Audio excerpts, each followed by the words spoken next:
So good to see you all.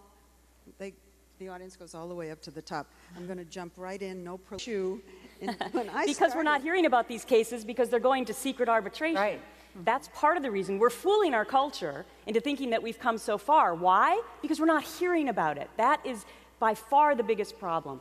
I'm putting together a book right now that's going to be a playbook for women, that's going to help them walk through this process, and it's also going to share stories from these thousands of women that I've heard from. But it's almost inevitable that once you complain, you lose your job. But I would say that we have to make a pledge to one another, that we are going to stand up and speak up. Because if only one or two of us say, yeah, we're going to do that, it's not going to evoke change. We have to all agree that we're going to do that. And we have to make a pledge as parents that we are going to raise our children, our boys and our girls, respecting gender in the same way, equal respect for men and women, because that's where it starts.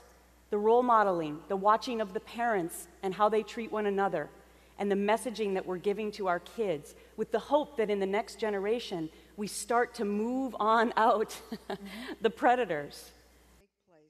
The higher up the ladder the woman is. This bullying is real. Well, one of the other big things that I want to make sure that everyone knows about is something that I've been fighting now with regard to advocacy since my whole case, which is forced arbitration clauses that are pervasive in employment contracts now. I bet if I asked you to raise your hands, do you know if you've signed an employment contract, if you have an arbitration clause in it?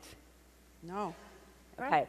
Because this has become pervasive. Even when you sign up for cell phone service or, to watch a movie, you're signing away. We don't even think about it. We just click I agree and move on. And they're also in employment contracts. And what that means is that any work dispute that you have, you've given up your Seventh Amendment right to go in front of an open jury process. You will go to a secret proceeding called forced arbitration. And nobody will ever hear about what happened to you. Now, Gretchen, the reason I'm not asking you specifically about Fox is because you cannot talk about what happened to you, the suit, or any part of it. And Nancy, why is that?